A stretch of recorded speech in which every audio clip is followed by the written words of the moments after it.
Pessoal, então vamos lá. Hoje o nosso conteúdo é administração de caixa, gestão de caixa. É uma das contas mais líquidas, né, do nosso ativo. Como a gente tem falado aí, né, que a ideia é a gente avaliar com um pouco mais cuidado as três principais contas do ativo circulante, né, que é caixa, valores a receber e estoque. Sempre do ponto de vista financeiro, certo? Porque o estoque você pode pensar também do ponto de vista da gestão da produção, que é outra área, é outro conteúdo, e talvez vocês vão aprender isso aí até em outra matéria, beleza? Operações, enfim, gestão de operações, gestão de produção e assim por diante.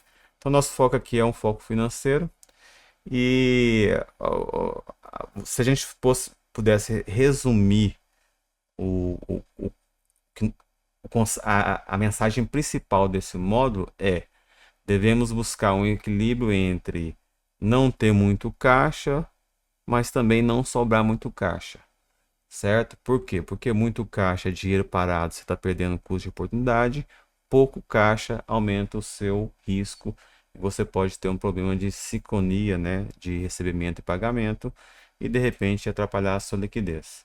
Tá? Então, a ideia, como no caixa, como nos valores a receber, como na gestão de estoque, do ponto de vista financeiro, é buscar um equilíbrio do caixa. Você nem ter muito, nem ter pouco, certo? Nem passar, nem faltar. Você tem que buscar um equilíbrio entre liquidez e custo de manter o caixa, certo? O custo da falta e o custo da manutenção. Tá? Essa que é a nossa mensagem aqui. E aí, para isso, a gente empreenda algumas, né? A gente vai empreender algumas estratégias, beleza? E vamos apresentar alguns modelos, né? O foco principal aqui o foco é o modelo, né? Na verdade, são dois principais modelos e vamos apresentar eles aqui hoje, tá? A nossa aula aí vai, né, ser roteirizada da seguinte forma: a gente vai falar um pouquinho sobre os fundamentos da demanda do caixa. Vamos falar sobre o ciclo de caixa, o controle de saldos. Depois nós vamos efetivamente para os modelos de caixa, os modelos quantitativos de caixa.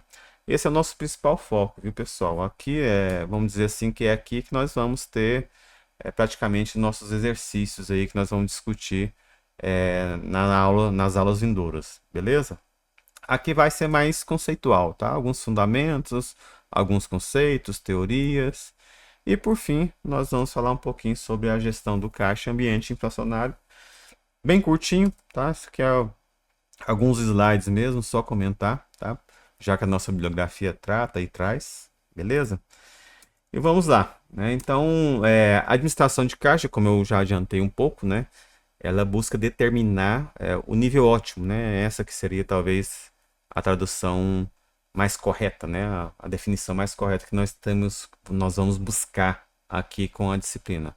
Buscar o nível ótimo de recursos líquidos que maximiza o retorno, mas ao mesmo tempo também preserva a liquidez empresarial. Então ela envolve decisões de manter saldos mínimos operacionais. Nas aulas anteriores nós vimos, né? Dado que a empresa tem um saldo mínimo de 1.000, 2.000 e assim por diante. Antes era dado, hoje aqui a gente vai aprender um pouco dimensionar esse saldo mínimo. Tá? Por quê? Porque você tem que ter um saldo mínimo para fazer jus às operações da empresa. Então também envolve aplicações de recursos temporariamente ansiosos. Você não pode deixar ficar parado lá, sendo que você poderia estar aplicando e ganhando algum dinheiro. Sincronização entre recebimentos e pagamentos e também a proteção contra incertezas dos fluxos financeiros. Ela vai variar, né? Essa importância da gestão de caixa vai variar dentre diversos outros motivos. Não esgota esses que nós vamos comentar, mas dentre diversos outros. Porte e complexidade da empresa, né? Se a empresa é pequena, é um comércio pequeno da esquina ali, talvez ela não precisa de ter tanta complexidade assim, usar tantos modelos quantitativos complicados para fazer a gestão do seu caixa, né? Basta ali a nossa ferramenta mais básica possível, que é o fluxo de caixa, né? A previsão e a projeção do fluxo de caixa, por exemplo, que também pode ser uma ferramenta talvez das mais rudimentares, porém, quando você fala em previsão, né, projeção, tudo que é para o futuro, estimar, né, estimar para o futuro, é, não fica tão simples assim, né? Porque já impõe aí um erro de previsão, de projeção, beleza? A volatilidade dos fluxos de caixas também vai impactar se é mais importante ou não para a empresa. Se você, de repente, vai à empresa de utilidade pública, né? Que você tem ali as receitas oriundas de um serviço público básico, poucas pessoas deixam de pagar, porque é essencial para a vida dela, né? Ela não vai deixar de pagar água, né, energia, certo? Vocês entenderam, né? Óbvio que vai deixar de pagar, mas vai avaliar essas contas com muito mais cuidado que tantas outras que elas têm, porque senão ela de repente vai ficar sem esses recursos básicos.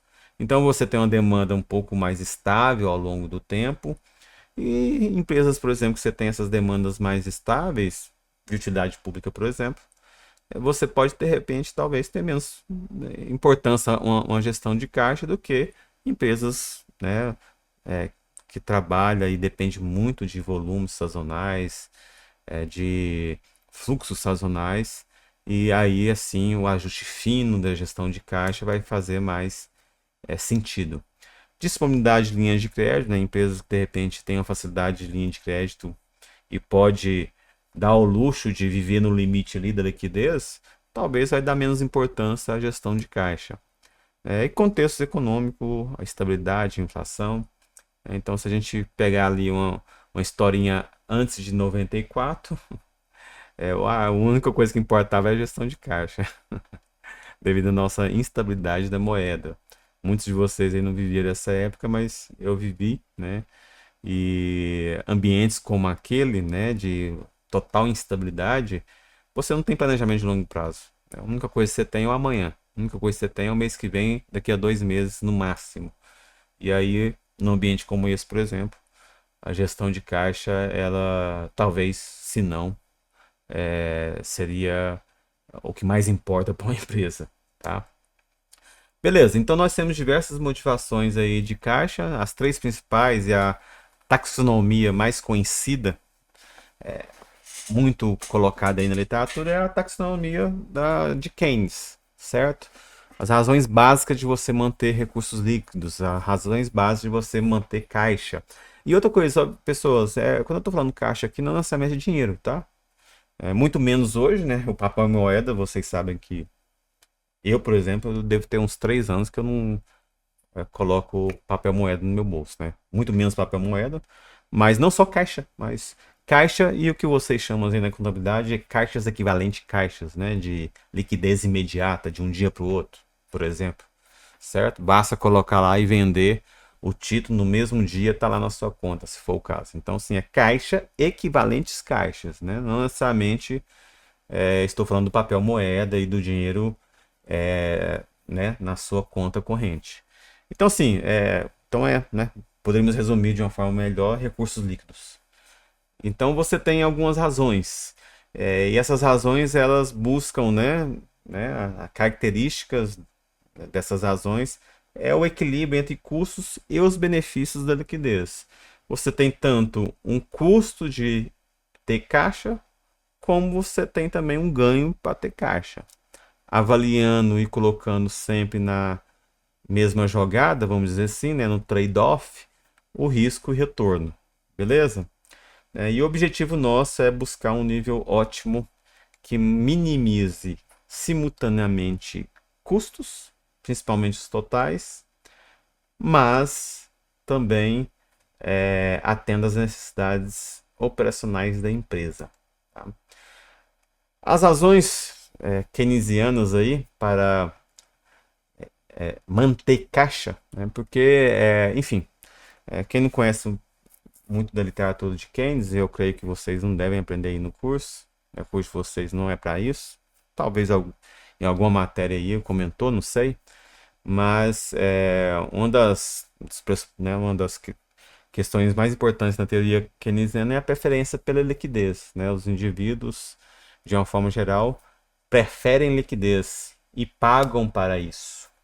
Então, se nada mais cativa e compensa, é melhor ter o dinheiro, por exemplo, para aproveitar uma oportunidade no curto prazo e médio prazo, do que você dispor em investimentos ou em situações que não dê tanta rentabilidade assim. Então, o que eu estou falando é o seguinte: é óbvio que as pessoas com dinheiro querem ganhar mais dinheiro, mas existe uma precificação da liquidez. As pessoas, os indivíduos, os agentes econômicos, nós, seres humanos, de uma forma geral, né, essa que é a teoria, né, de Keynes, eles preferem liquidez, eles dão valor, existe um prêmio pela liquidez, tá? E é óbvio que isso em finanças é mais discutido, existem algumas teorias, esses modelos, e a coisa é muito mais complexa que a gente está falando aqui, vamos falar aqui, mas partimos desse princípio. E eles podem preferir as liquidez por diversas razões. Entre elas, por exemplo, esses três motivos que nós estamos falando aí. E aí eu estou falando do ponto de vista mais da empresa mesmo, viu? Por mais que possa valer para você, para mim, para as pessoas físicas, mas do ponto de vista da empresa. Que é o motivo operacional, motivo transacional, beleza? Então, motivo transacional, operacional. Motivo prevenção, precaução também. Motivo oportunidade ou especulativo também são tudo sinônimos aí, vocês vão ver com traduções diferentes dependendo da literatura que você vai ler. O que é motivo transacional? Então, as empresas mantêm caixa porque precisa para fazer os seus pagamentos rotineiros.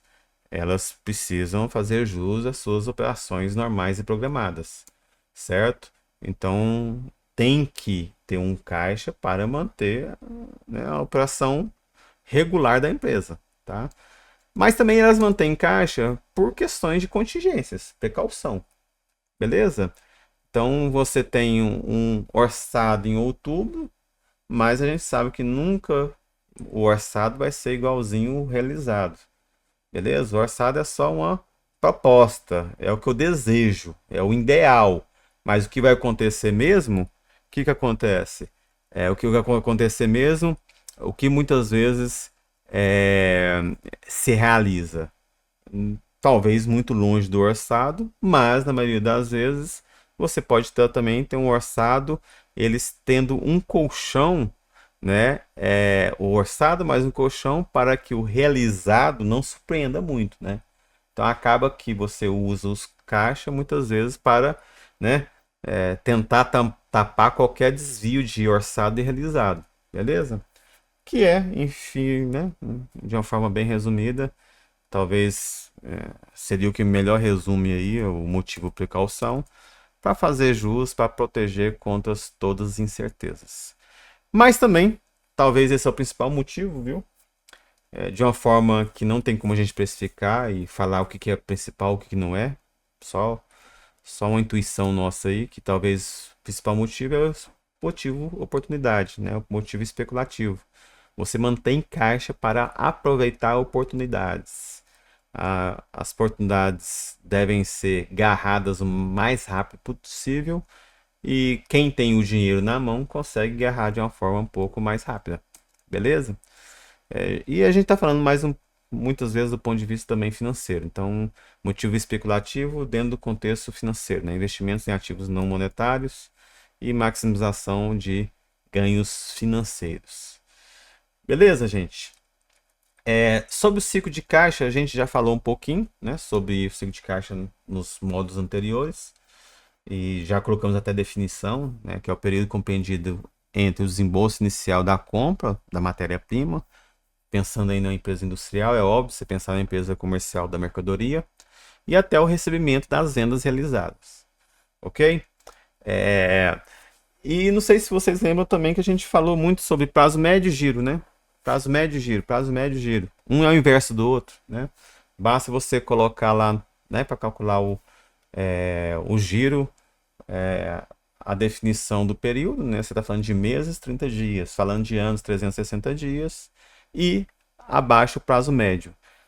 A gente também pode colocar o giro do caixa se a gente quiser, certo? Isso aqui vai servir para algumas estimativas, algumas continhas que nós vamos fazer no futuro. E o giro do caixa, né, baseado aí, o que é mais comum você calcular em anos, certo? E aí você pode também fazer essa conta tanto em meses, viu? Como também em dias, não tem importância. Tá? Você poderia colocar aqui 360 dias e colocar o valor do ciclo de caixa em dias, como por exemplo, nós acostumamos calcular na aula passada, certo? Na administração de capital de giro. Lá, a maioria das vezes, os ciclos, né? Ciclo de caixa, operacional, eles eram dados em dias. Então, você poderia sim usar 360 dias e o ciclo em dias. Esse giro aqui vai me dizer o quê? Vai me dizer o quanto o caixa vai e volta dentro de um ano. Então, se eu tenho um ciclo de caixa de 120 dias, significa que entre o desembolso inicial da compra, né, da matéria-prima, e o recebimento dessa venda se dá em 25 dias, em 120 dias. E pensa de uma forma, é óbvio, né, estática, porque isso acontece para cada produto da empresa, dia após dia. Mas vamos pensar, né, de uma forma linear, estática, para visualizar o conceito do giro, certo? E isso vale para qualquer giro, como eu falei para vocês. Giro prazo médio. Sempre a lógica é a mesma, né? Então aí giro do estoque, giro do valor a receber, giro do caixa, agora o giro do ciclo de caixa. A lógica é a mesma. Então, entre o recebimento, o desembolso inicial e o recebimento da venda, 120 dias.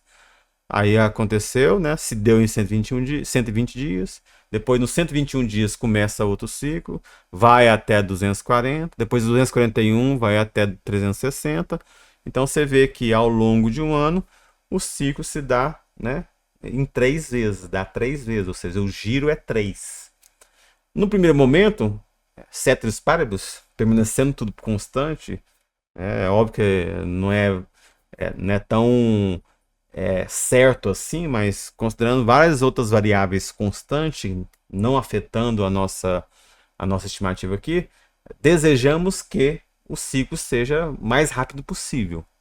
Se é óbvio, se a gente, como eu falei, se a gente não vai reduzir o ciclo em prol de outras coisas, em detrimento de outras coisas. Mas no primeiro momento, você deseja que os ciclos sejam menores possíveis para o caixa girar mais no ano. Girar, entrar, sair, entrar, sair, entrar, sair. A ideia é que a cada entrada, a cada saída, sobra um pedacinho, né? Esse pedacinho é o nosso lucro. Então, a cada vez que girar mais lucro vai entrando. Então, desejamos que a rotatividade dos caixas seja alta. Como eu falei, desejando que seja alta, desde que é óbvio, né? Isso não atrapalha outros fatores importantes e outras competências importantes da empresa. E como eu coloquei aqui, né? Então, o nosso princípio fundamental é que a gente quer maximizar os giros, porque mais giro nós temos menores necessidades de recursos monetários disponíveis. Beleza? Menos caixa. Ok, então essa figurinha aqui vocês já conheciam, né? A gente já tinha comentado sobre ela na aula passada. Então aqui a gente tem um ciclo operacional completo, pensando na empresa comercial, né, em que você tem fabricação, então entrada de insumo de matéria-prima. Então você tem um período de estocagem de matéria-prima e de produtos acabados, certo? Então você tem um ciclo operacional aqui, se a gente for contar tudo aqui, ó, vai dar 2, 1, 4, 7 meses. Ah, tá aqui em cima, né? 7 meses.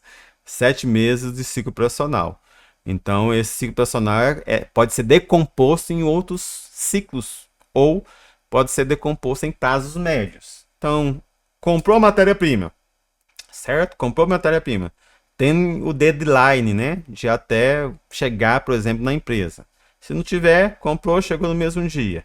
Mas não necessariamente você vai comprar e vai pagar no mesmo dia, certo? Não vai pagar à vista, você vai ter um prazo para pagar. Então, entre entrar na matéria-prima na empresa e você pagar, você tem um prazo médio que nós chamamos de prazo médio de pagamentos de fornecedores. ou prazo médio de fornecedores. Nesse caso aqui, 2 meses, né? Então, prazo médio de pagamento, 2 meses.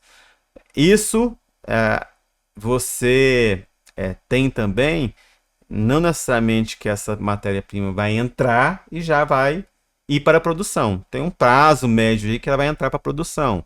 Esse aqui nós chamamos de prazo médio de estocagem de matéria-prima. Então, quando ela entra em produção, aí você tem um prazo para o produto finalizado, certo? Então, vai ter um prazo para o produto finalizado, você tem um tempo de produção. E aí, não necessariamente o produto terminou, vai ser vendido, ele vai ficar um prazo lá ainda estocado. Então, aí você tem um prazo médio de produtos acabados, né? Um prazo de estocagem de produtos acabados. E não necessariamente quando você vendeu, você vai receber. Você tem entre a venda e o recebimento o que nós chamamos de prazo médio de recebimento ou prazo médio de cobrança. Beleza? Então, decompondo esse ciclo profissional aqui de 7 meses em prazos médios, nós temos aqui, né, cada um desses prazos somados dá 7 meses. Só que o que nos interessa aqui é a dinâmica do ciclo de caixa, beleza? É o ciclo de caixa que nos interessa. Nós estamos falando de caixa. O ciclo de caixa não necessariamente vai ser igual ao ciclo profissional, por quê? Porque você tem um ganho, você pode ter um ganho, nesse caso aqui tem, né? Você pode ter um ganho entre você, né, ter a matéria-prima no seu estoque e pagar ela. Então, nós pegamos o ciclo operacional e reduzimos o prazo médio de pagamento. Quando você reduz o prazo médio de pagamento, você tem um ciclo de caixa. Nesse caso aqui, ó, prazo de estocagem, né? Aqui nós temos aqui o prazo de estocagem, deixa eu colocar aqui. Prazo de estocagem de matéria-prima. Eu vou colocar meio rascunhado aqui, gente, porque eu não estou com a mesa digitalizadora. E se eu colocar aqui, ela dá pau, né? A gente fez o teste na aula passada aí. Esse sistema que eu uso aqui para os slides não é muito bom para trabalhar com mesa digitalizadora, não. Mas prazo médio de estocagem, ó, prazo médio de estocagem de matéria-prima, né? Nós vimos aqui, ó, 2 meses mais um mês, né? Deixa eu colocar aqui vermelho. 2 meses mais um mês, então 3, certo? 3. Prazo de fabricação. Ora, prazo de fabricação entrou aqui, acabou aqui. Parece que é um mês. Então, um mês. Prazo de estocagem de produtos acabados. Então, né, terminou a finalização aqui, né, do produto e depois vendeu de um mês, certo? Então, mais um mês. Beleza. Aí, prazo de recebimento, 2 meses. Né? Entre a venda e o recebimento, 2 meses. Beleza? Então, nós temos aqui, né, 3, 1, 5, 7, né? 5 mais 2, 7. E aí você tem, né, essa parte aqui que vai reduzir do ciclo operacional que nós vimos aqui, que é 2 meses, certo? 2 meses, então você vai tirar 2 meses aqui, aí nós temos o ciclo de caixa igual a 5 meses, beleza? Então essa que é a dinâmica aqui. Desejamos que esse ciclo, desculpa, que esse prazo de caixa, né, 5 meses, né, ciclo. Acaba que, né, podemos falar em ciclo porque um é inverso do outro, então se um outro aumenta, o outro diminui, enfim, então são coisas muito relacionadas, mas aqui a gente está falando em tempo, né, então 5 meses é o ciclo de caixa, beleza? Então o ciclo de caixa aqui é compensado pelo fato, né, você tem um ciclo profissional de 7 meses, o ciclo de caixa é compensado, é menor, geralmente é menor, você pode ter empresas que trabalham com o dinheiro dos outros, como a gente viu, inclusive em exercícios, né? Então, geralmente é assim. Você tem uma compensação no ciclo operacional de parte que você paga posteriormente, não à vista, os seus fornecedores. Ok, pessoas? Então, isso aqui a gente já viu, que fique claro, porque inclusive vocês vão inclusive fazer o trabalho, né, na sequência, apesar de ter feito a prova semana passada sobre o assunto, vocês vão fazer o trabalho que vai direcionar também nesse sentido. Beleza? E beleza. Esse aqui é o nosso cálculo, 5 meses. Como que eu posso diminuir esse ciclo e aumentar a rotação, aumentar a rotatividade? Porque como eu falei lá atrás, Meu desejo é maximizar o giro para que eu tenha menor necessidade de caixa período a período, né? Eu desejo que os ciclos sejam menores. Eu desejo que os ciclos sejam menores, certo? Sai de 5 meses para 4, para 3, para 2. Desejo que sejam menores. Consequentemente, o giro seja maior ao longo do ano. Então, que tipo de estratégia eu posso empreender para que isso aconteça? Você pode pensar em, né, estratégias do ponto de vista seu, administrador financeiro, que está lá no dia a dia, na tesouraria, fazendo a gestão de caixa. Assim como você pode pensar também em estratégias do ponto de vista da empresa como um todo, certo? Ou seja, nível operacional, nível estratégico. Beleza? Nível operacional do administrador financeiro, lá na tesouraria. E pensar a empresa como emaranhado de estratégias, né? Tudo conectado. E algumas coisas que você fizer em outras áreas pode também impactar o caixa. É óbvio que isso aqui que eu vou falar não vai esgotar também, viu, gente? O que pode acontecer. São só ideias e algumas coisas importantes. Por exemplo, para a diminuição dos recebimentos, você pode emitir e entregar mais rápido as faturas e duplicatas, né? Se hoje isso faz sentido, mas em alguns momentos ainda você tem isso. É comum você ter esse tipo de estratégia, por exemplo, que pareça lá nos Estados Unidos, né? Vocês acham que de repente lá tudo é mais avançado que nós, mas nosso sistema bancário aqui, do ponto de vista operacional, né? Algumas medidas chega a ser mais avançado do que lá nos Estados Unidos. Não sei se vocês sabiam disso. Melhor adequação das datas de recebimento e pagamentos, né? Tentar aquela velha história, né? Quando você vai fazer um cartão, que data você vai fazer uma conta na escola? E assim por diante, né? Já que é uma conta contínua, qual que é a melhor data de pagamento? Dia 10, dia 5, dia 15, enfim.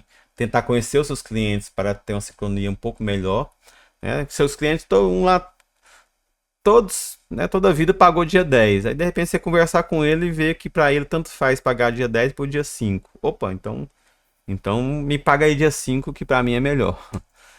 Maior controle no registro de valores a receber. E do ponto de vista da otimização de fluxos, o que a gente pode pensar? Uma sincronia um pouco mais fina, né, entre entradas e saídas. Aproveitar descontos de fornecedores, né, seria também. Enfim, isso são algumas opções que nós poderíamos ter para otimizar os fluxos. Aproveita o desconto dos fornecedores, ganha um desconto aí, ou não, né? Tenta postergar se de repente você está na situação inversa, né? Precisando de ter caixa e aproveitar o, o que seus fornecedores te dão de prazo, certo? Pode ser o caso.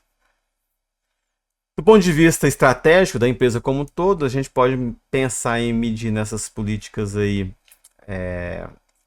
de empresarial um pouco mais ampla. Então você pode ter uma retração dos investimentos em estoques. Então, vamos parar de investir e vou gastar menos caixa, certo? Vou parar de conceder ou ser mais restrito ou menos benevolente na concessão de crédito, porque de repente eu não estou aguentando mais financiar meus clientes. Alteração nos critérios de vendas, as vendas a prazo estão altíssimas, não consigo mais financiar meus clientes. Vamos mudar os prazos médios aí, de repente as pessoas vão optar a pagar mais à vista. Decisões financeiras, né, em relação à aplicação de recursos, tem saldo parado aí e você vai tentar aplicar esses recursos que talvez estão inativos. E renegociação de prazos com fornecedores, né? Tá precisando de caixa, de repente tem algum fornecedor ou outro seu que compreende melhor e você pede mais prazos. É óbvio, né? Dependendo da situação que a empresa está. Tá?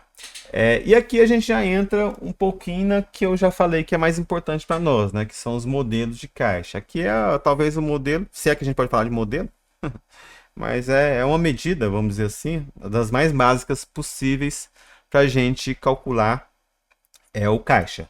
tem a ver, por exemplo, com aquilo que a gente conversou lá no momento anterior, no módulo anterior, em que a gente já tinha um saldo mínimo de caixa, né? Quando a gente fazia a separação lá entre capital permanente e sazonal.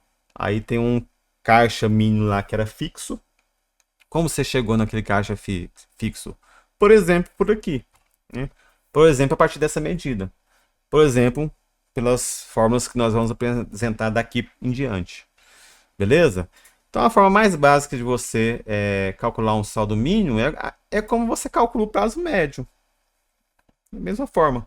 Da mesma forma que você calculou o giro, prazo médio e transformou isso que é em dias em valor, você pode fazer, né? Então você tem lá, prazo médio é 18, né? Enfim, aí você acha o giro, né? O giro é 3 uns quebrados. E aí você viu que o prazo médio é 18, multiplica, e aí você tem uma estimativa.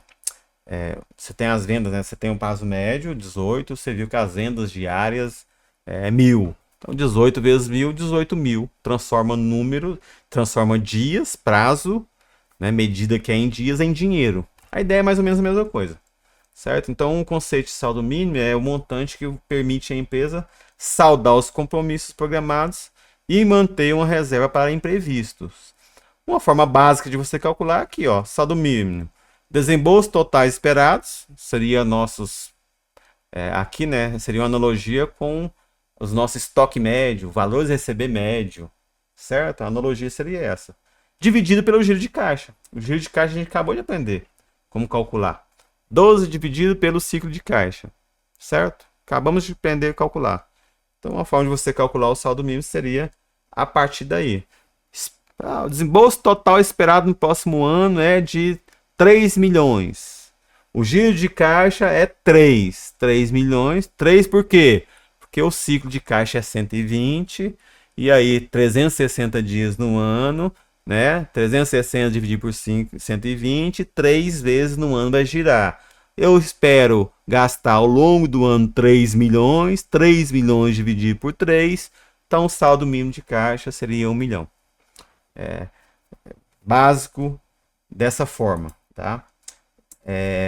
E a ideia é que a gente tenha aí uma estimativa para valores imprevistos, só que são contas e valores determinísticos, né? A gente não usou nenhuma continha aí que leve em consideração a variabilidade dos fluxos de caixa. Então, desembolsos totais esperados, 3 milhões. Mas a gente sabe que é uma estimativa, uma projeção, e nunca vai ser aquele valor, né?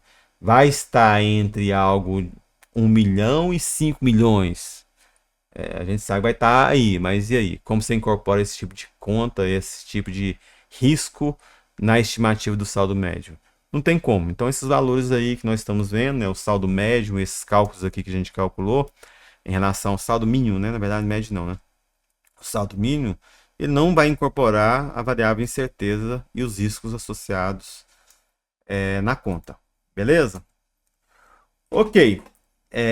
Só que você pode, de repente, refinar isso aí, né? Você pode, em vez de fazer a conta do saldo mínimo para o ano como um todo, para a empresa como um todo, você pode segregar isso aí, né? Segregar por linha de produtos, categoria de produto, e tantas formas você pode refinar isso aí. Você pode refinar isso aí, por exemplo, né? A partir do horizonte temporal, a empresa tem vários ciclos sazonais e não sazonais. Você pode, de repente, calcular o saldo mínimo para um período, depois para outro período, separar as partes sazonais e não sazonais e vai ajustando, tá? Então, você considera aí períodos mais curtos de fixação do saldo mínimo, né? Aí você vai ter uma precisão um pouco maior na estimativa. Considera aí a sazonalidade operacional, como falei. Eu vou fazer o cálculo do saldo mínimo para o ano que vem. Então você sabe que de janeiro até fevereiro nada acontece, né? Aí você vai pegar todos os janeiro e fevereiro dos anos passados e ver o que aconteceu. Aí você calcula o saldo mínimo só baseado em janeiro e fevereiro. Aí você vai ver que não precisa de 1 milhão, só precisa de 700 mil. Mas aí chegou março, não sei qual setor que você está, setor de chocolates, né?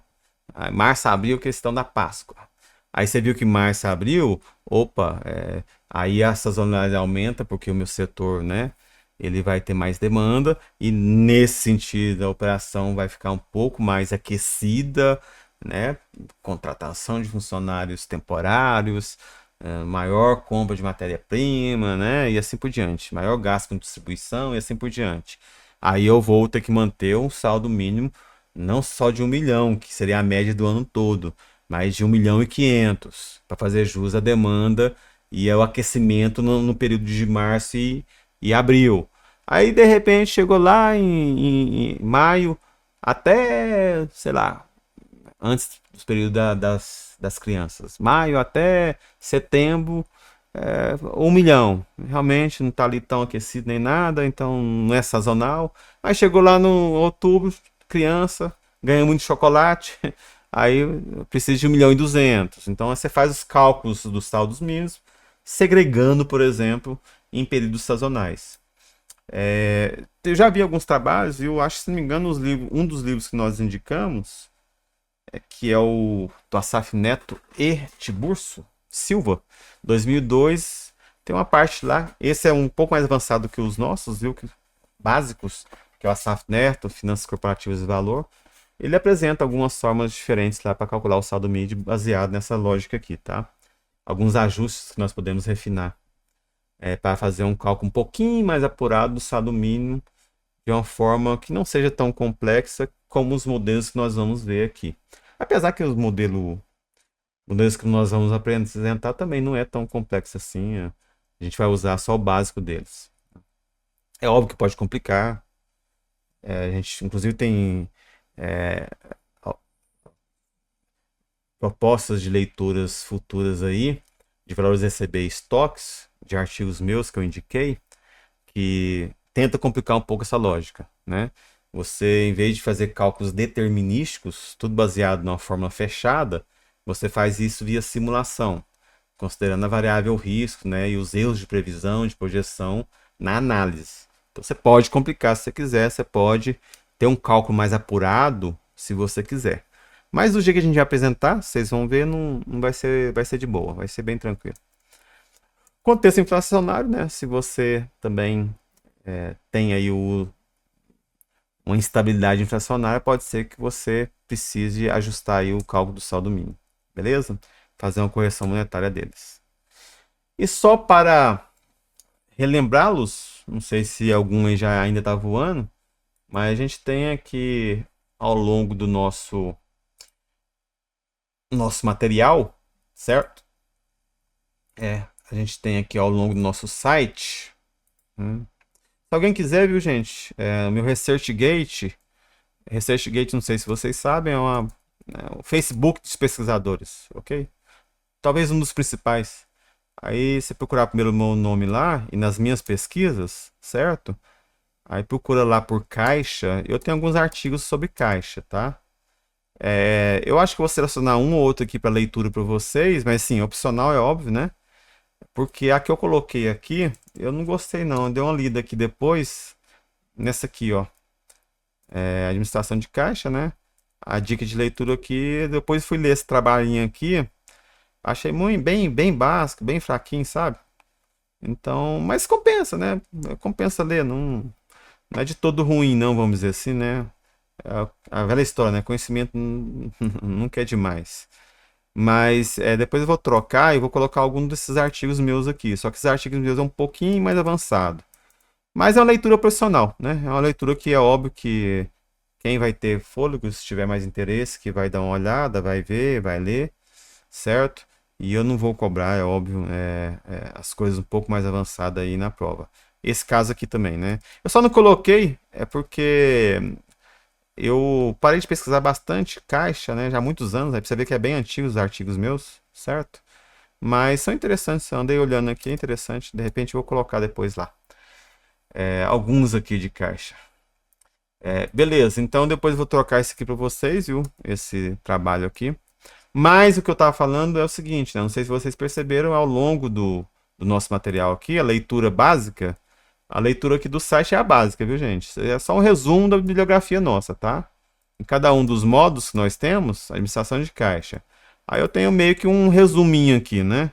Resumindo que vocês leem no material nosso, certo? Aqui, por exemplo, né? O saldo mínimo eu coloquei em dias, né? Não em meses, como no trabalho, como eu acabei de apresentar. Aí você tem aqui um HTML aqui interativo para você interagir com ele, é óbvio. Resumo, né? O resumo do resumo, vamos dizer. Beleza? Então nós temos esse resumo aqui, depois dá uma olhada. Assim como tem outros resumos, que aí sim esses são mais interessantes, que são os simuladores do modelo de Balmo, tá? Simuladores do modelo de Balmo, que eu vou falar agora, e o simulador do modelo de Miller. Então nós temos esse recurso interativo aqui, esse tipo de recurso interativo aqui, ao longo de todos os módulos, ok? Risco de crédito, beleza? Nós temos, ao longo de todos os módulos, nós temos aqui esses recursos interativos. Estoques, curva ABC, depois simulação de decisão de compra, e depois o final aqui é o leque também, que é muito parecido com o modelo de Balmo. Certo? Só para lembrá-los. Então, tá aqui, né? Esse aqui é o nosso primeiro recurso interativo, que nada mais é o que eu coloco aqui de resumo conceitual, tá? Só resumindo o que a gente viu, beleza? Conceitualmente, tá? Não tem nada de novidade aqui, não. Aí sim, no simulador são mais interessantes. Vamos voltar aqui. Voltando aqui. Vamos lá. Então vamos entrar agora nos modelos quantitativos. Os modelos quantitativos, dois principais, modelos de Balmo e modelo de Miller. Tem algumas variações deles, mas nós vamos aprender só as suas formulações básicas, né?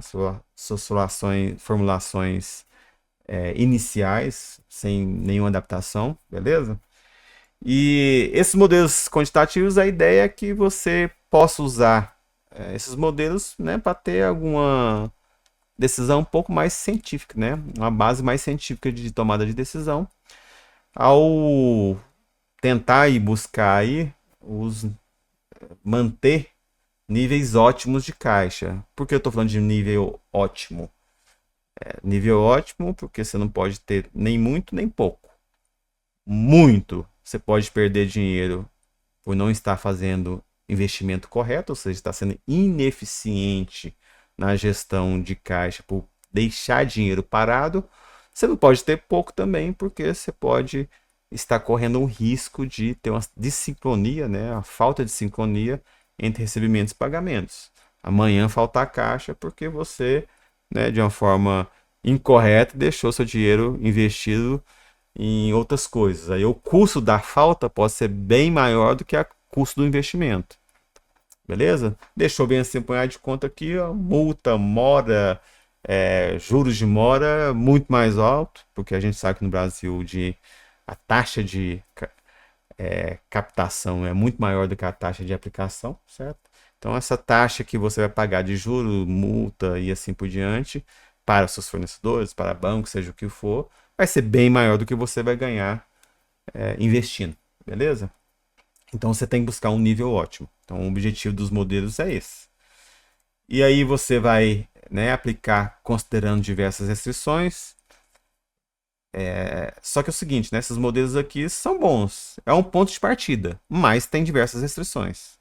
Tá? Tem diversas restrições. Por exemplo, o modelo de Bauman a gente vai ver que parte da hipótese que o seu fluxo de caixa é constante. Uma hipótese totalmente real, mas talvez é uma simplificação da realidade que faz sentido para empresas pequenas, por exemplo. Empresas que é só de uma pessoa, duas pessoas, que tem uma certa programação no seu fluxo de caixa. Para uma família, para mim, para você, né, que você tem ali as programações de pagamento sempre na mesma data, recebe dia 5, as contas vencem do dia 6, dia 7 até o dia 10, aí tem a compra do mês dia 15, ou seja, você tem uma certa previsão dos fluxos de caixa mês após mês. Então, de repente, para isso, serve um modelo um pouco mais simples. Beleza? Incorpora aspectos essenciais das decisões de caixa, talvez o mais importante, principalmente o modelo Middleware, ele incorpora, mas falta ainda.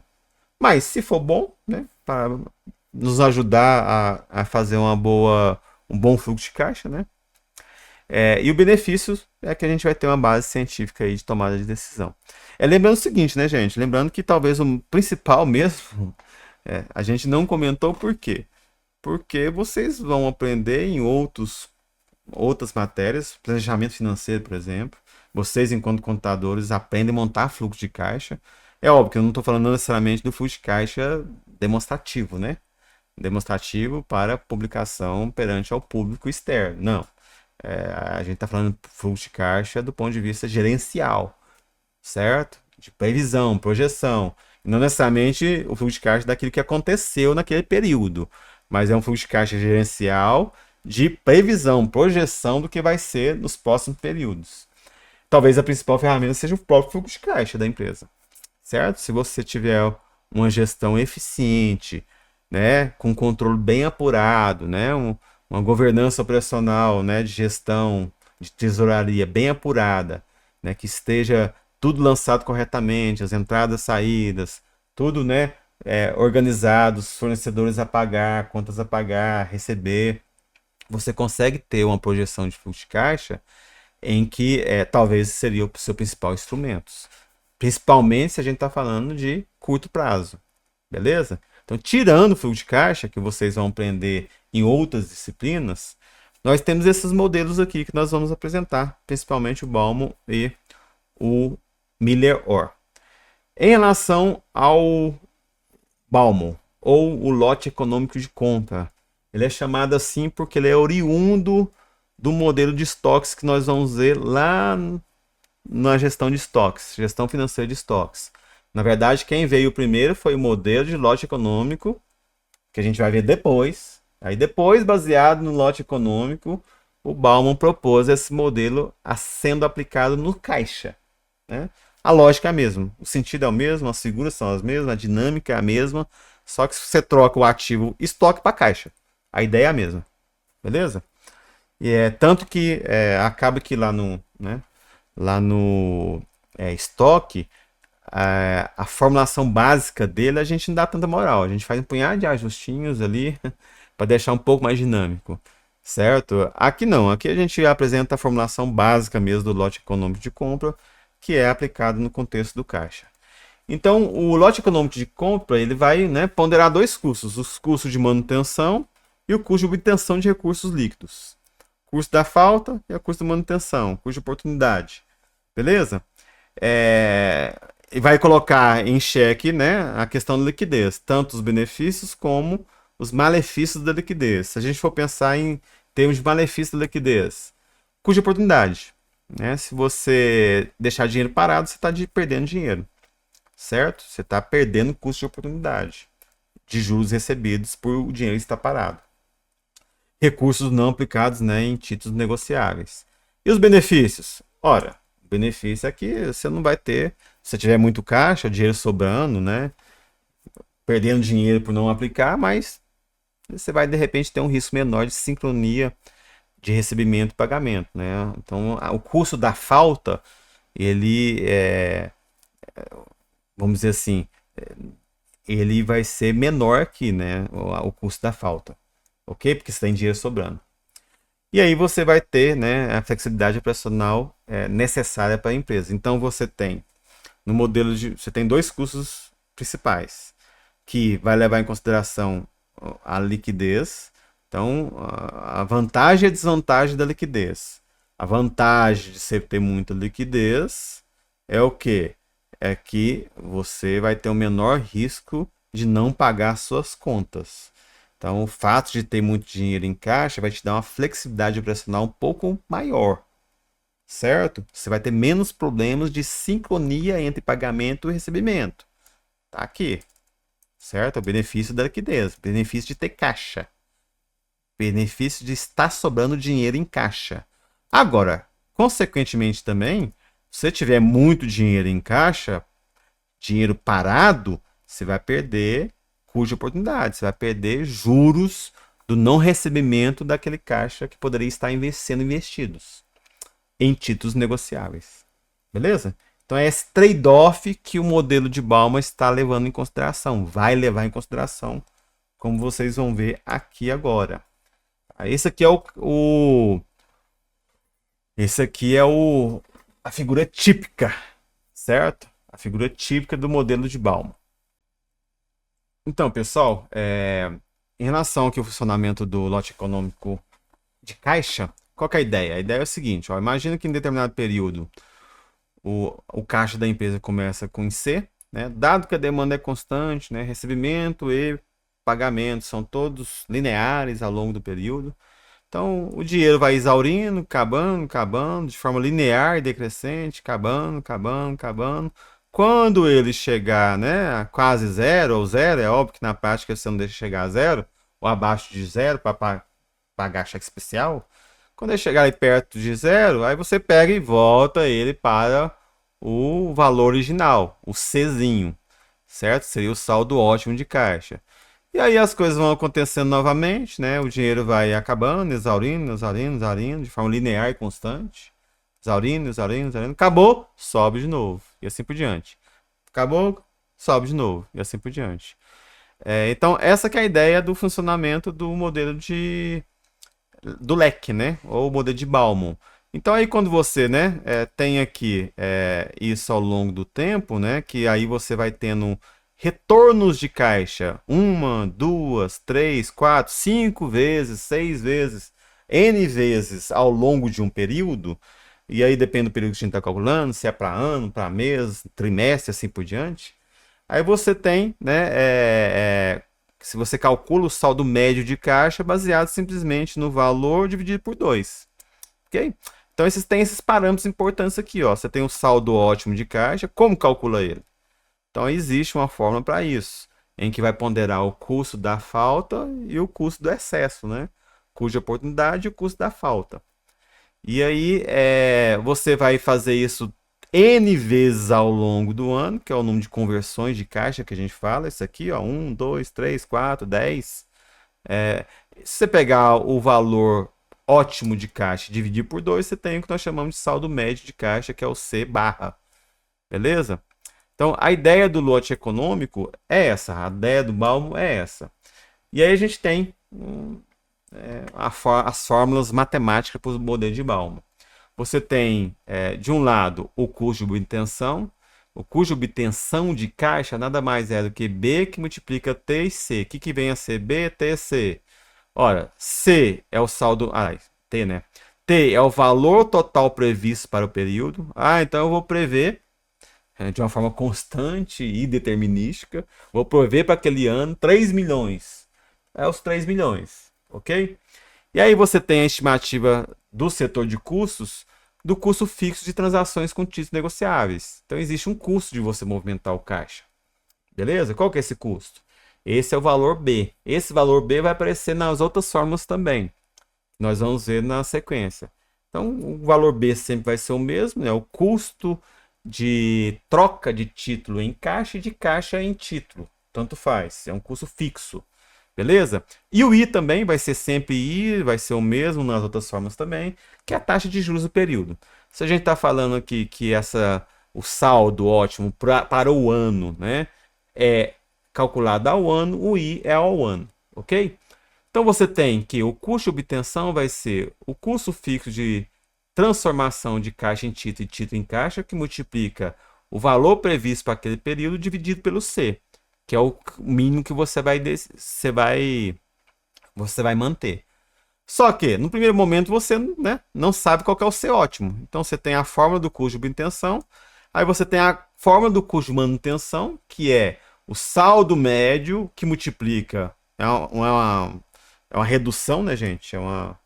Isso é uma redução didática, vamos dizer assim, né? É uma simplificação, tá? Você pega o saldo médio de caixa, que você não sabe o C ainda, e multiplica pela taxa de juros do período, ok? Então, qual é a ideia? A ideia é que quando você soma o custo de obtenção com o custo de manutenção, você tem um custo total. Tá aqui, ó. Só coloquei, ó. O custo total vai ser B que multiplica T dividido por C, mais o I que multiplica o saldo médio. Tá? A soma desses dois custos aqui. O que você quer? Ó, você quer achar C, dado que o custo total é mínimo. Então você vai igualar isso aqui a zero, né? Aí um pouquinho que vocês lembram lá de cálculo 1, né? Achar um ponto de mínimo, máximo, como que a gente faz, tal. Então você vai achar o Czinho aqui, dado que você quer que o custo total seja o mínimo possível, ou seja zero.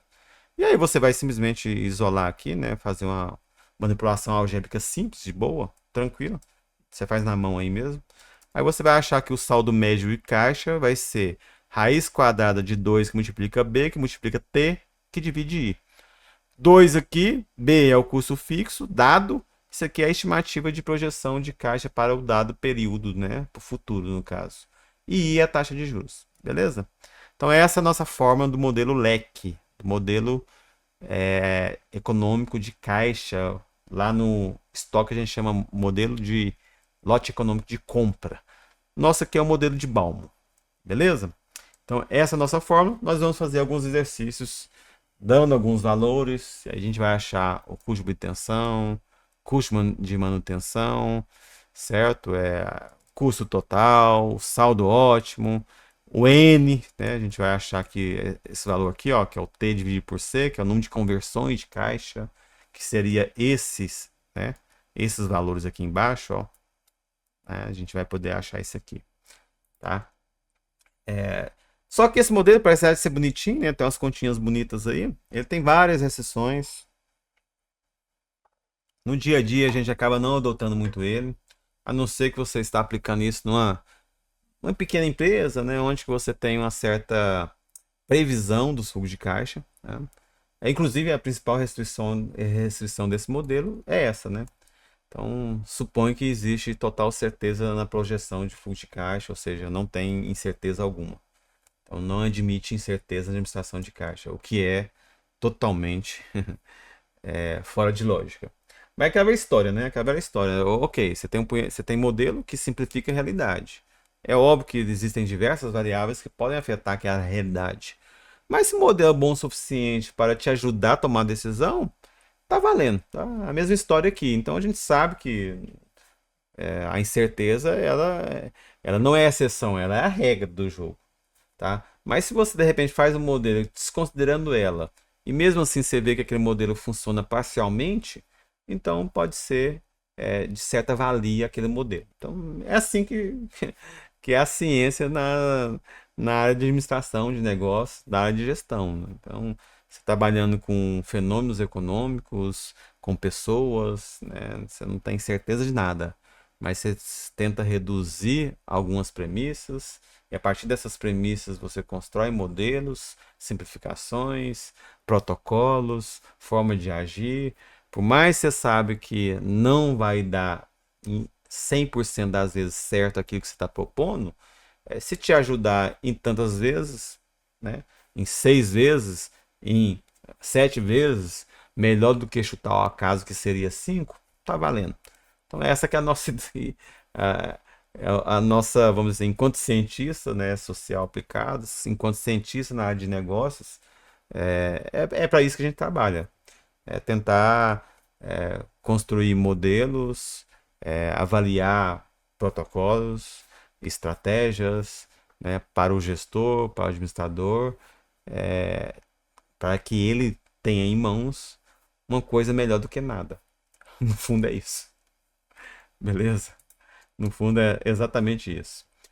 Então, em resumo, né, já que é constante, então significa que não varia. Então, cai na mesma justificativa porque o modelo é simples, beleza? Então, simplifica excessivamente a realidade, não prevê variações nem para baixo nem para cima no fluxo de caixa, e ignora tipos de transações simultâneas. De uma forma geral, né, gente? De uma forma geral, o modelo não leva em consideração a incerteza na jogada. Essa é a principal crítica do modelo. Como vocês podem ver no gráfico aqui, né? Ó, serrinha de dente. Tem variação nenhuma, variabilidade nenhuma. Beleza? Beleza, então, e aqui, né, como eu já mostrei para vocês, a gente tem um simulador lá do modelo de Balmo. Deixa eu colocar aqui, ó. Esse simulador aqui, ele traz aquele gráfico que a gente apresentou. Você simula aqui a necessidade mensal. Aqui eu estou fazendo cálculo em base mensal, viu, gente? Vocês podem brincar aí dessa forma. Então a gente tem a fórmula principal, né, do nosso saldo ótimo de caixa, dado pela fórmula que a gente colocou lá, né? Raiz quadrada de 2 que multiplica B, que multiplica T dividido por I. Então a necessidade mensal de caixa, vamos supor que seria a estimativa, a projeção para o próximo mês. Poderia ser para o próximo trimestre, ano e assim por diante. O custo de transação B, que é o custo de conversão de caixa em título, de título em caixa. Esse valor é dado pelo setor de custos da empresa, por exemplo.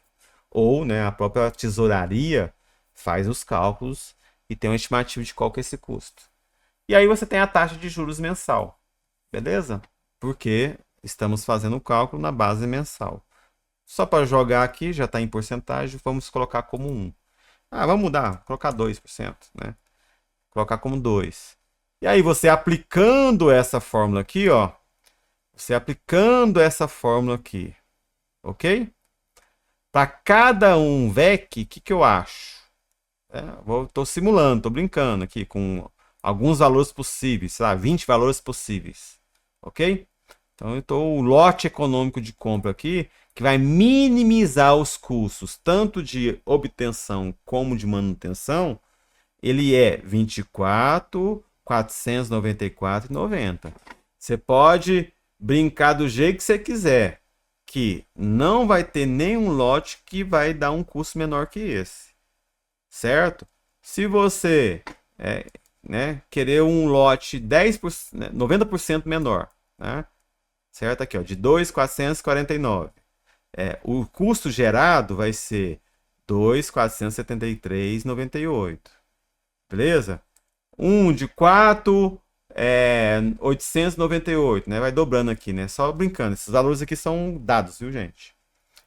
O custo vai ser de 1.273,73 e assim por diante.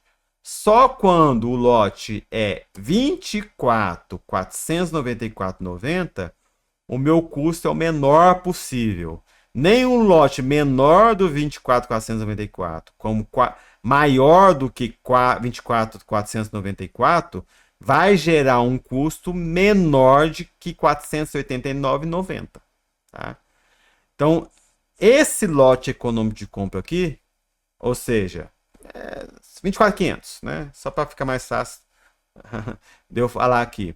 Então, você começa o seu ciclo mensal com 24.500, as coisas vão acontecendo, chegou lá perto do dia, sei lá, 6, talvez, 6.12, né? No sexto dia, na parte da manhã. Chegou no sexto dia, você vai ter que pegar dinheiro lá no títulos negociáveis e voltar para a caixa, voltar para 24.500, certo? E aí as coisas vão acontecendo. Aí chegou lá no 12º dia, né? 624 mais 624 dá 12.247. Ou seja, chegou lá no 12º dia, no finalzinho da manhã, você tem que voltar o caixa para 24.500, certo? 24.500. E assim vai. Tá? Isso significa que, considerando os dois custos de transação, né, de obtenção e de oportunidade, mesma coisa, viu, gente? Custo de obtenção e de manutenção. Custo de obtenção você pode falar também de transação. Custo de manutenção você pode chamar também de custo de oportunidade, tá? As denominações diferentes dependendo de onde você vai ler. Isso significa o seguinte, ó, que aí você está projetando aqui, né, o custo de obtenção, oportunidade e o de transação, certo? O custo, desculpa, de manutenção de oportunidade e o custo de transação obtenção. Então, enquanto um vai crescendo, é óbvio, né? À medida que você vai tendo mais transações, certo? Quando você vai deixando mais dinheiro parado, você vai aumentando o custo de oportunidade. Tá aqui, ó. Tá aumentando o custo de oportunidade. Mais dinheiro parado, né? O saldo médio vai aumentando, que multiplica I, então o custo de oportunidade vai aumentando, sempre aumentando. Mas em relação ao custo de manutenção, certo? Ao custo de obtenção, ou seja, de transação, à medida que você vai ter um saldo médio maior, você vai ter menos transações, você vai girando menos essa compra e venda de títulos. Volta para a caixa, volta para a caixa, volta para a caixa. Então, quanto menos voltar para a caixa, ou seja, isso aqui, ó, quanto mais espaçados são esses dentes aqui, menos custo eu vou ter dos 50 aqui, ó. Menos vezes eu vou gastar 50. Beleza? Menos vezes eu vou gastar 50. Menos vezes eu vou gastar 50, então esse custo é decrescente. Beleza? Tá decrescendo aqui, ó. Decrescendo. Vai chegar um ponto, que é esse ponto aqui, que os dois se igualam. Tá? Esse ponto em que os dois se igualam é justamente onde que eu tenho um custo total menor possível, que é com a conversão com lote com o valor que o caixa tem que retornar, 24.498,90. Beleza? E olha que são iguais, né? Você vê aqui, ó, são iguais. Ah, aqui não tem jeito de eu mostrar, mas são iguais, ó, 244,94, 244,94. Que eu já sabia, né? Por quê? Porque a fórmula mostra isso, né? A fórmula aqui, ó. A nossa fórmula aqui mostra isso, ó. Se eu igualo aqui a zero, certo? Joga essa parte todinha para cá, essa parte todinha para cá tem que ser igual a essa. Então, nada de novo. Nada de novo. Deixa eu... Acabei indo para onde que eu não queria. Aqui, ó. Nada de novo. Beleza, gente? Então, sim, esse gráfico aqui, esse recurso interativo que é interessante para vocês brincarem aqui. Consegue resolver até exercício aqui, viu? Joga os valores aqui, você tem aqui um gráfico montado, você tem aqui o gráfico de custos, né, que está aqui, e o gráfico do saldo de caixa, o saldo médio, que está aqui. Então, monta lá o exercício e tal, vem aqui, ó, que belezinha. Vem aqui e dá um print screen nesse gráfico aqui, pronto. Facilita a vida de vocês. Nesse gráfico aqui, facilita a vida de vocês. Ok. Então, vamos lá. E agora nós vamos para o modelo de Milleor, que esse sim é um modelo um pouquinho mais apurado, que leva em consideração a incerteza de caixa. Vamos lá. O modelo de Milleor, ele tem como característica ser um modelo probabilístico, né, que leva em consideração a incerteza do fluxo de caixa. Ele pressupõe que as variações de caixa são aleatórias, não é determinística. Beleza? Só que supõe uma probabilidade paramétrica por trás. Tá? E aí a ideia dele é que ele estabelece limites inferiores e superiores para você poder o caixa girar ao redor deles. E aí você faz a estratégia, se chegar muito baixo do limite, você volta a caixa. Se subir muito e sobrar muito, você faz a aplicação. Então a ideia dele é dessa. E aqui nós temos um caso típico, certo? É uma figura típica do modelo Milleor. Então você tem aqui, né? Essa linha que está acontecendo é uma possibilidade, tá? É uma possibilidade. Então poderia acontecer qualquer variação aqui. Então eu não sei o que vai acontecer no próximo período. Não sei. Eu não sei como essa linha vai se dar aqui, ó. Não sei. Não sei. A única estratégia que eu vou adotar é baseada em dados históricos, é óbvio, né? A partir de uma fórmula que a gente vai ver. Eu vou impor esses limites aqui, ó. Vou pôr um limite H, né? Que eu estou chamando de limite superior. E vou impor um limite inferior. Pode ser 0 ou pode ser um mínimo de 1.000, 2.000, 3.000, 5.000. É o mínimo que você pode, de repente, definir também. Beleza? Você vai impor um limite superior, um limite inferior e um ponto de retorno.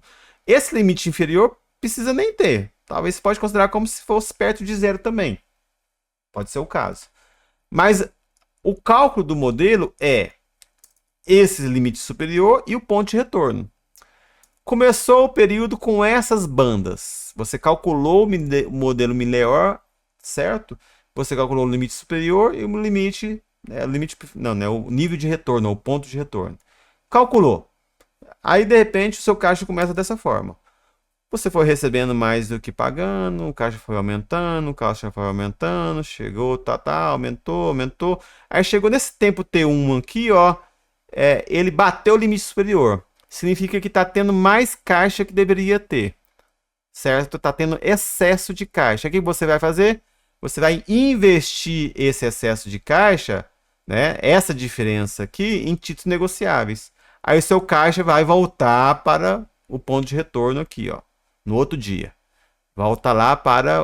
Vamos supor que o ponto de retorno é 1.000 e o limite superior seja 4.000. Você vai voltar o caixa para o ponto de retorno no outro dia. Certo? Aqui.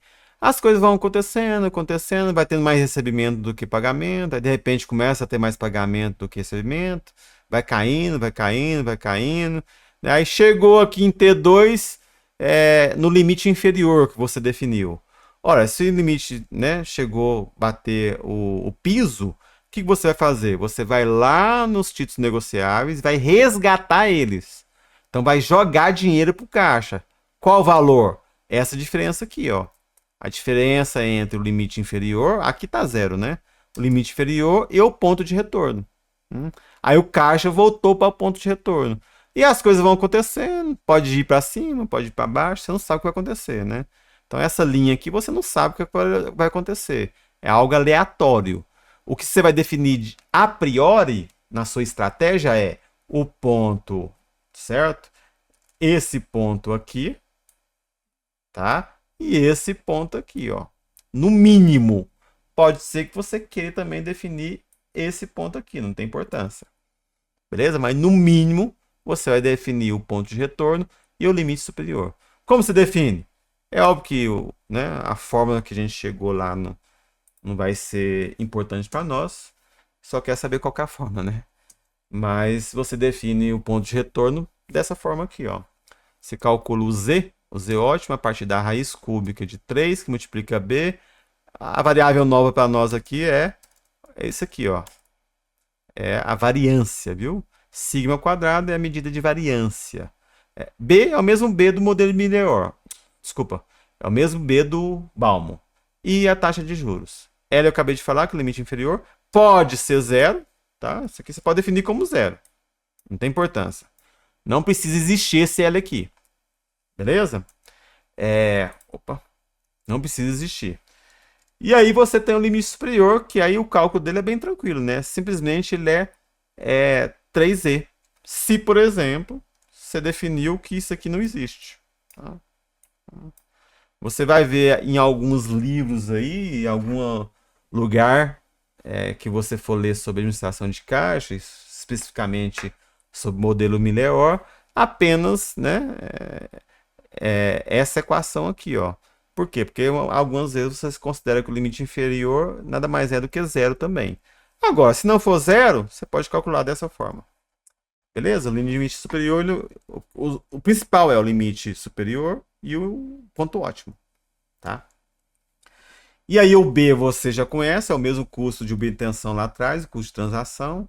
O I é a taxa de juros. A variável nova nossa aqui é a variância dos fluxos de caixa, que você vai calcular a partir de dados históricos no período anterior, ou 2 períodos, enfim, onde você achar que essa variância pode ser dada mais apurada.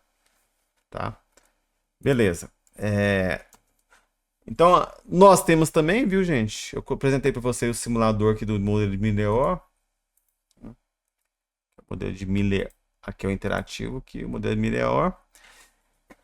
Então, aqui, ó, eu coloquei aqui alguns valores, né? Que é só para brincar, viu, gente? Aqui, ó, imagina que você está na data zero fazendo um cálculo do modelo, ponto de retorno e o limite superior. Então, você vai basear em valores passados para fazer esse cálculo. E é óbvio que eu peguei e apresentei só uma simplificação de 9 dias anteriores, certo? O cálculo que eu estou fazendo aqui é para o próximo mês, tá? Tá aqui, para o próximo mês. Tá? Então, tá aqui?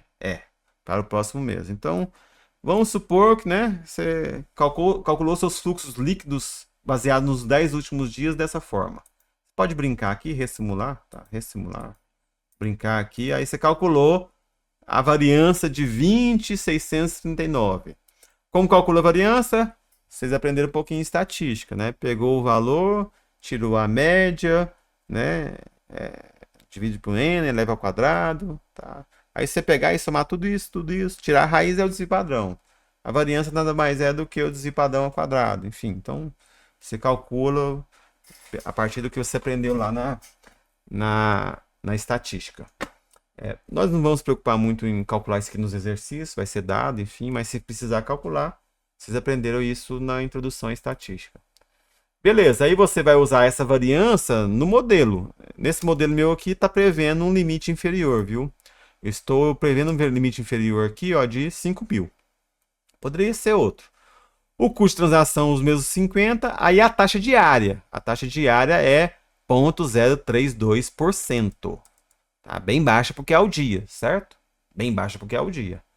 Ok, aí você aplicando essa fórmula aqui, você acha um ponto de retorno 17,449 e um limite superior de 42,349.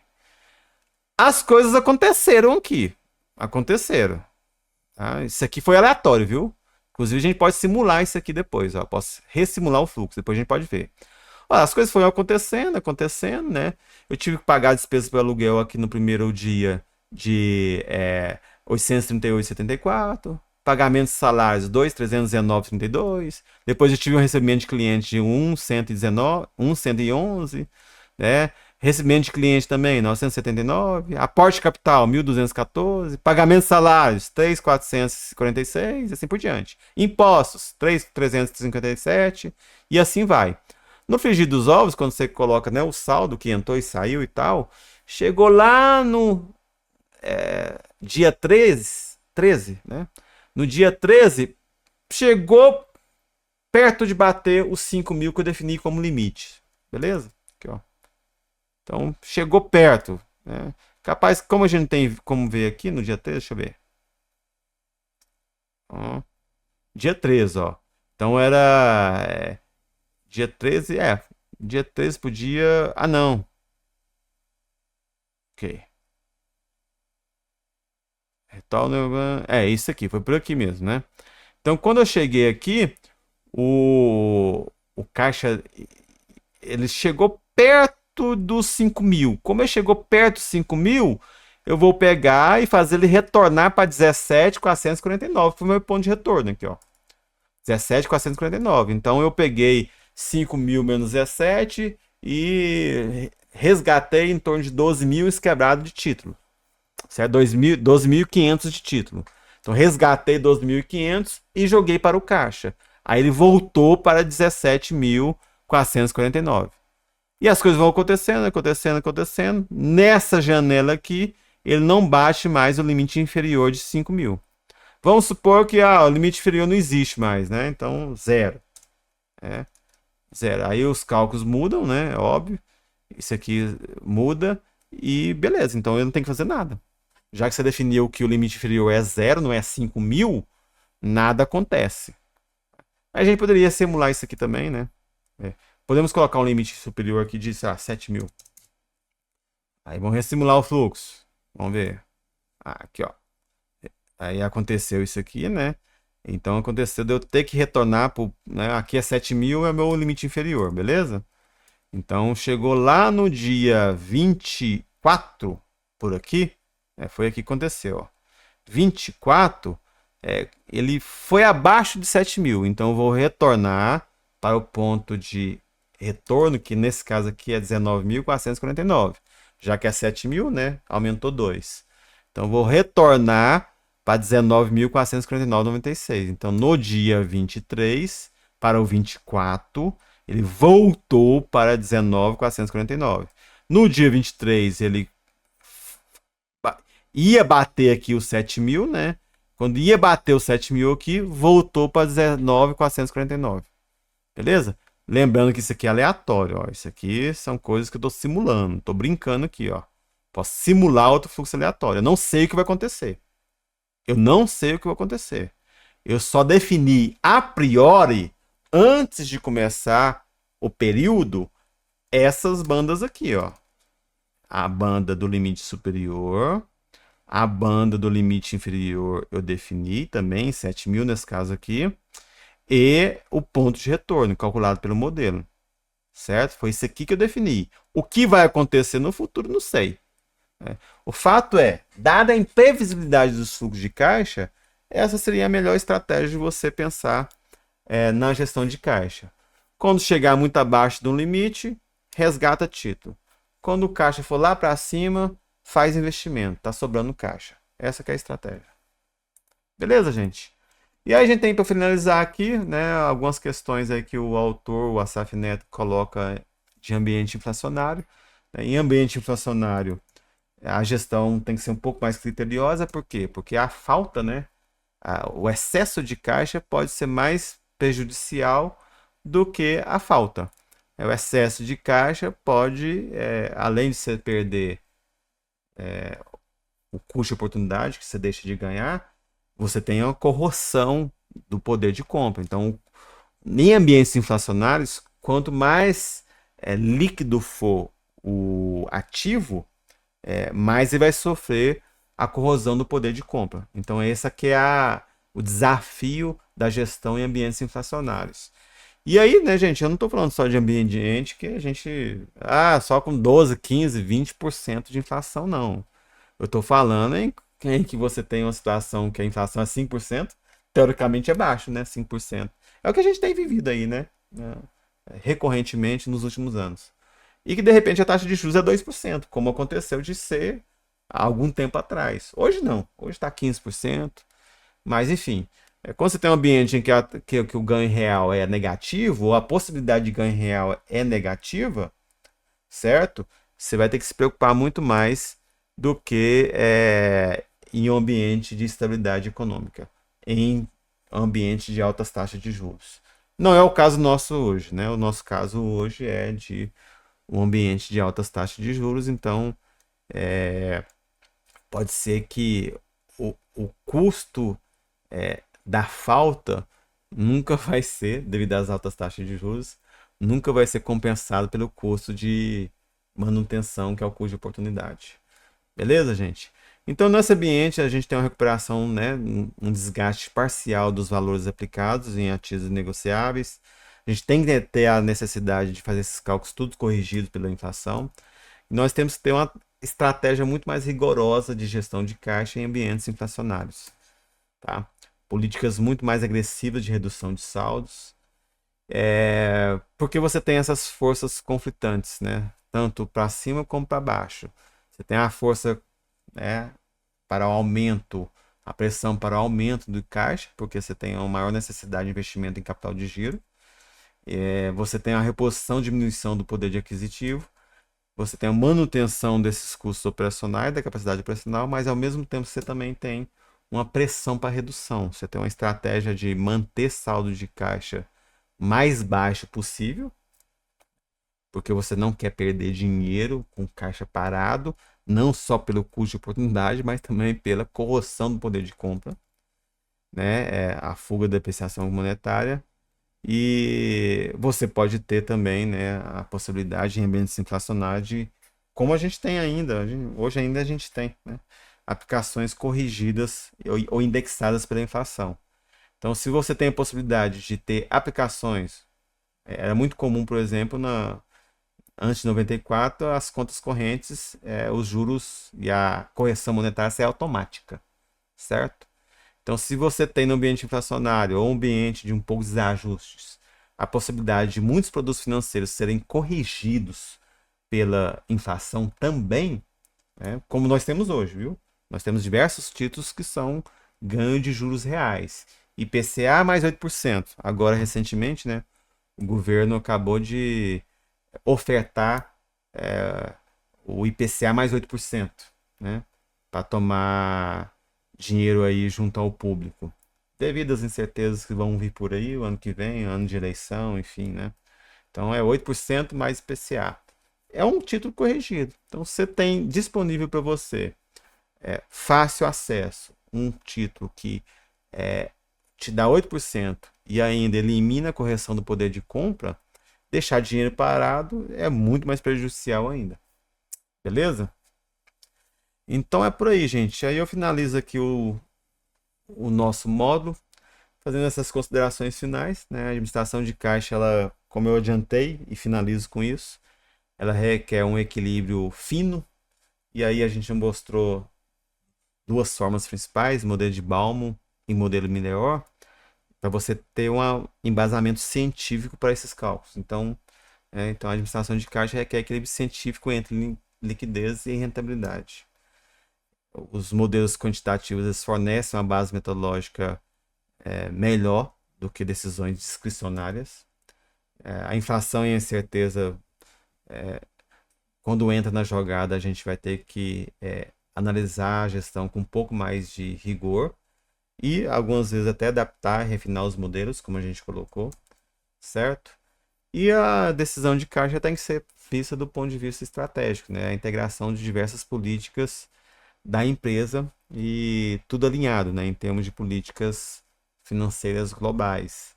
Você tem que analisar a gestão de caixa em conjunto com a gestão de estoques, por exemplo, em conjunto com a gestão de valores a receber, por exemplo. Beleza, pessoas? Espero que tenha corrido bem. E no mais é isso.